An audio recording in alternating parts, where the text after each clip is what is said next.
Good morning, this is Russ Squire from BizVisor, and we are going to go through a slideshow today that is a 15-step process for buying a business. This is probably one of the more important presentations you're going to watch, and so pay close attention because these 15 steps are repeatable and can be used in the purchase of any type of business entity, but they need to be used in the correct order, and you need to go through all the steps in the process. So we will. So the 15 steps for buying a business are defining the type of business and screening the businesses that are for sale. Step 2, initial contact with the buyer's business broker. Step 3, assign confidentiality and non-disclosure agreement. Step number 4, we need to collect the buyer information, the available cash, business preferences, financial data, and a host of other information. Step number 5, determine what businesses fit the buyer profile. Step number 6, screen for the businesses that fit well. Step number 7, set up a confidential showing of the business itself. Step 8, have a meeting with the buyer and the sellers. Step 9, analyze financial data and provide results to the buyer. Step number 10, we draft and submit a purchase offer. Now the purchase offer could be for real estate or it could be for personal property, and we'll talk more about that later. Step 11, handle the negotiations of the offer until it's accepted. Step number 12, managing the due diligence process. And that's a very important part of this whole process, and we'll talk about that in greater detail.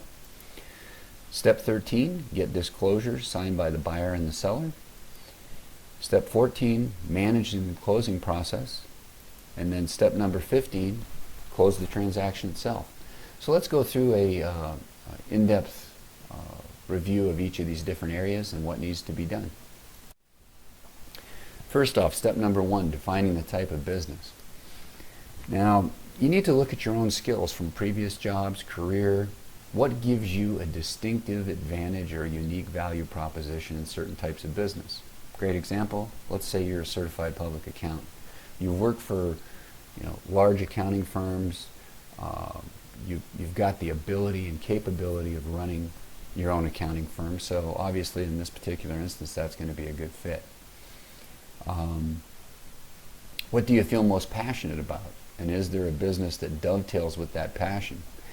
If you're going to work a lot of hours, and anybody who owns their own business will tell you, you do put in more hours than just the average work week. It's important that you feel excited about the work.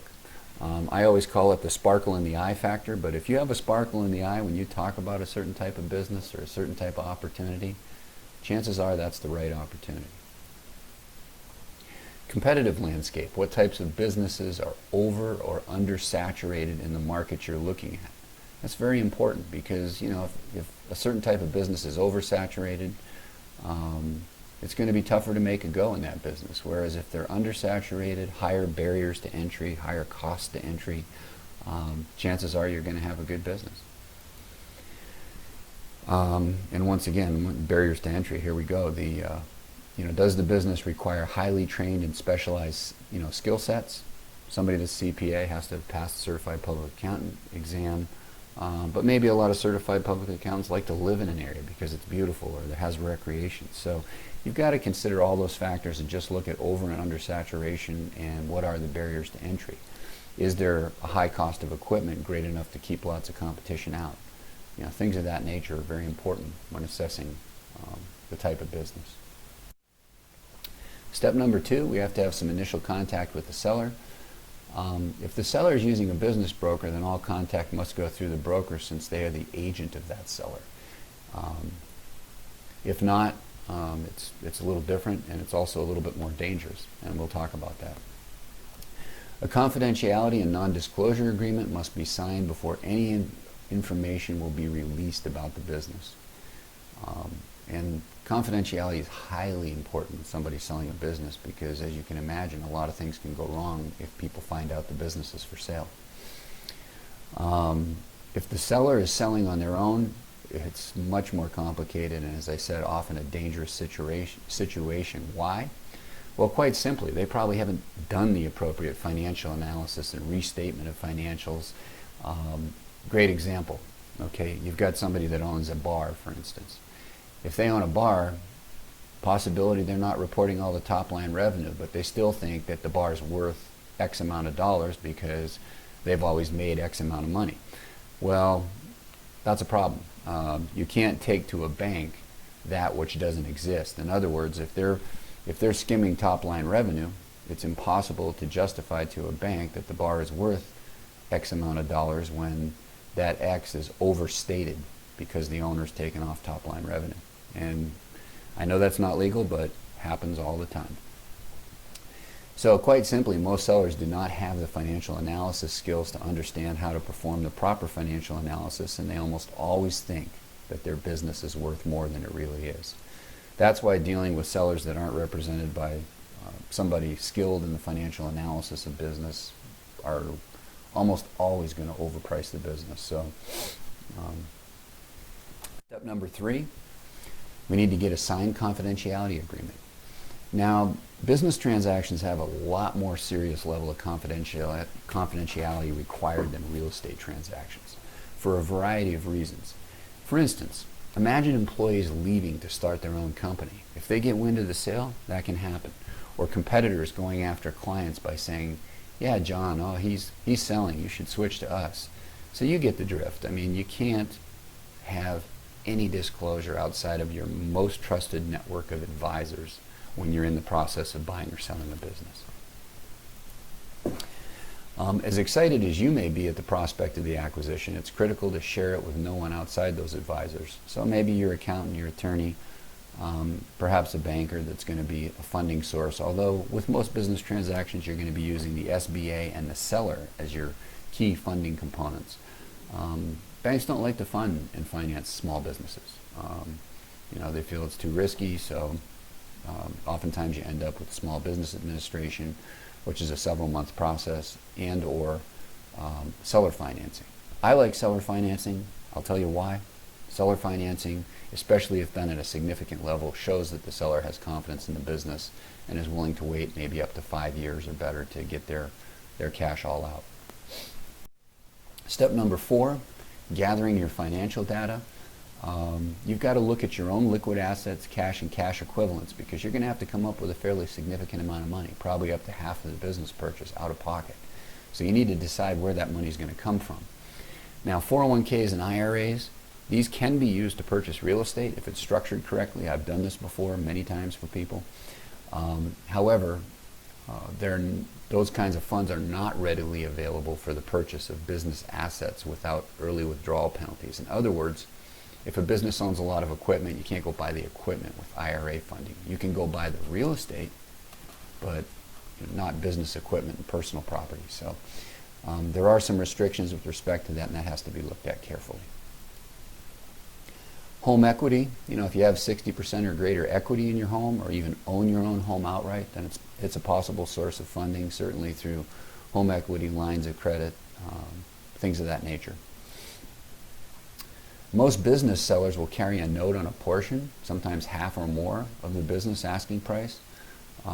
Interest rates generally, though, are going to be 3 to 5% above the 30-year U.S. Treasury in my experience, but like everything, it's negotiable. So right now, Treasury bond at a roughly 3%, you might be looking at anything from 6 to 8% on a note carried by a business owner. And chances are they aren't going to carry that note for longer than 5 years. They're going to want to be cashed out. But they can carry it for a period of time like that, and they may even be willing to carry it longer. So unless you ask, you don't know. Step number 5, determining what businesses fit. Your skills, passions, and life experience are going to lead you toward certain types of business opportunities. For instance, as we talked about before, somebody that's not strong in financial analysis and doesn't have a CPA designation most likely will not want to be buying an accounting firm. They could be a great manager of people, and maybe it's a fit. You don't have to have a CPA license to manage an accounting firm. You don't have to have a real estate license to manage a real estate firm. But you have to ask yourself, does it line up with your experience and your passion? Build upon your strengths and passions, and this can't be repeated often enough. Super important. I call it the sparkle in the eye factor. If you don't have that sparkle in your eye when talking about it, chances are it's not going to be as good a fit. Buying a business is supposed to be empowering, and that empowerment comes from commitment, passion, and desire. Step 6, screening the good fits. This process really boils down to looking over the businesses for sale in your local market area that meet the criteria developed for type of business, profitability and cash flow, value of the business, and its reputation, the ability to keep key employees in place and avoid disruption, and a whole lot more. So screening for good fits is really a process in itself. What type of price point? How much can you spend? How much can you borrow? That's going to determine what type of business you can get into. So also another very important part. We're not going to screen for businesses that are priced at 2-3 million when your budget's $500,000. That may be all you can afford to spend between borrowed funds and the actual capital you can come up with out of pocket. Buy businesses that aren't broken and are well run. And this is super important. Can't state it enough. You got to get the right people on the bus. Well, if you're going to buy a business and take the risk associated with starting a business from scratch, that risk is far lower if the right people are already on the bus, as Jim Collins said in his book, Good to Great. It's really what it takes. You got to have the right people in place. So evaluating people is super important, making sure you got the right people on the bus. Step 7, set up a confidential showing. This is your chance to see the business, and it may be shown by the agent, or there may be the opportunity to meet the owner and the agent. Inspecting equipment, location, and other aspects of the business can be done during the showing.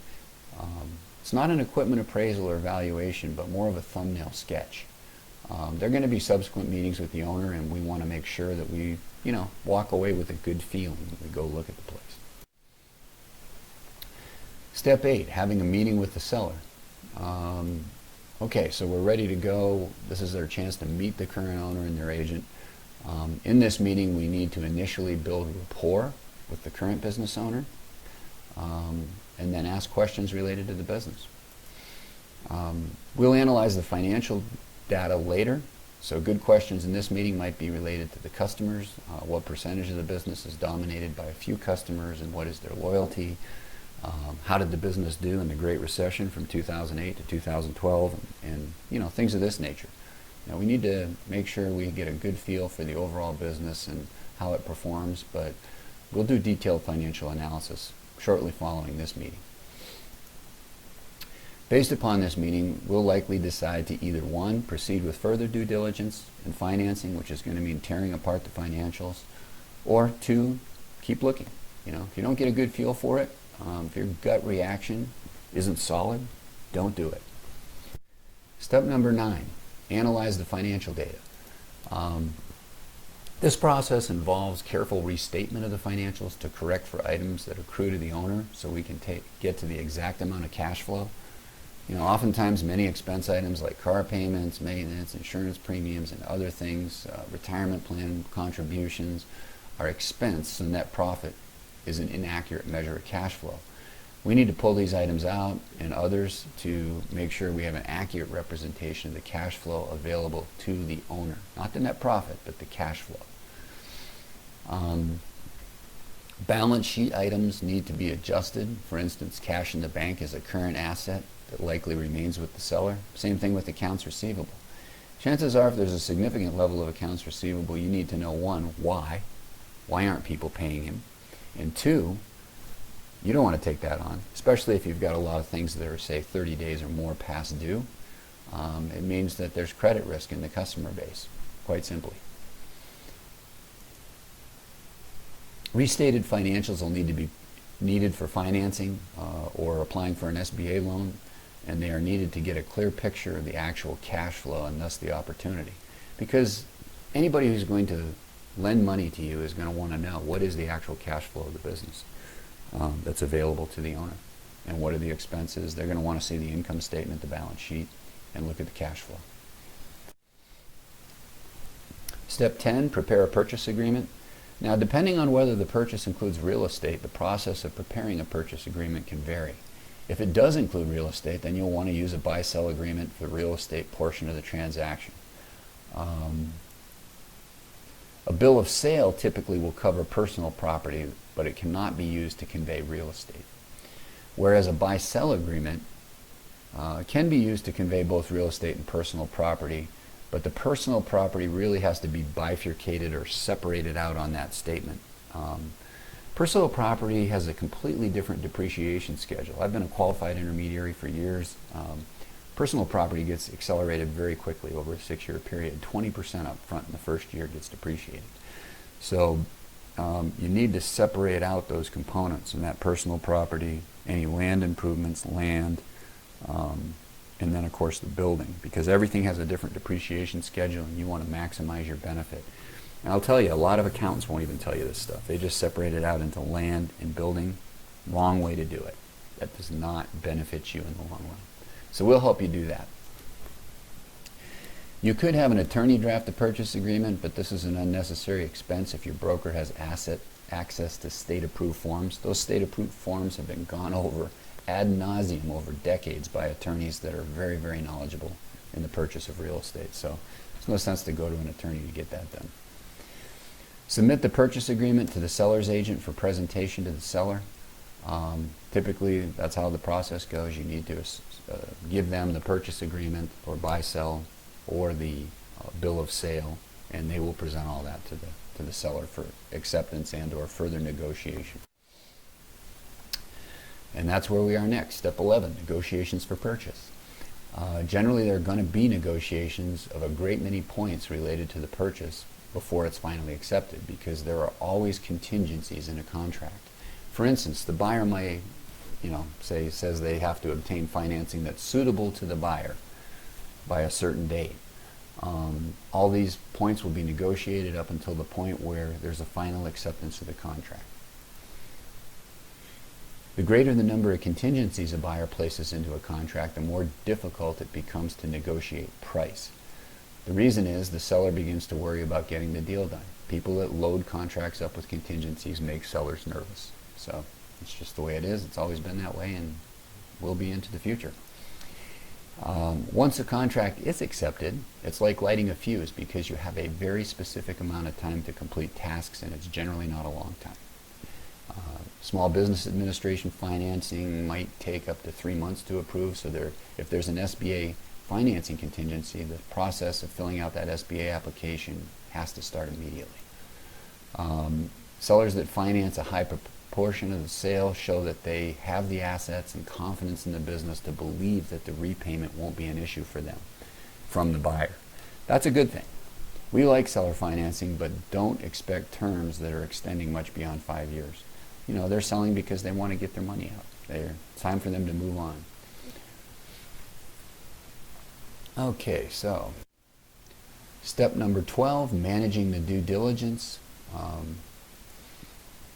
Due diligence means a lot of tasks. Verification of furniture, fixtures, and equipment values. That's usually done through an independent equipment appraisal. Verification of income, net income, and financial data by analyzing the last 3 years' worth of tax returns on the business. Obtaining financing, if it's from third-party sources, is also a part of the due diligence. Gathering market data, competition analysis, macro and microeconomic analysis. In other words, what's your picture of the global economy, the U.S. in general? Where's it headed? What are the risks? Microeconomic would be at the local market level. Where do we see the threats and opportunities? And those things need to be outlined in writing. Property appraisals and inspections. Always recommended, if anybody's selling real property or business equipment, that a contingency be set up, that it has to come through for at least what the seller says it's worth. If not, they may have overinflated values. Maybe they're trying to use replacement cost as opposed to depreciated values. So we need a real independent appraisal.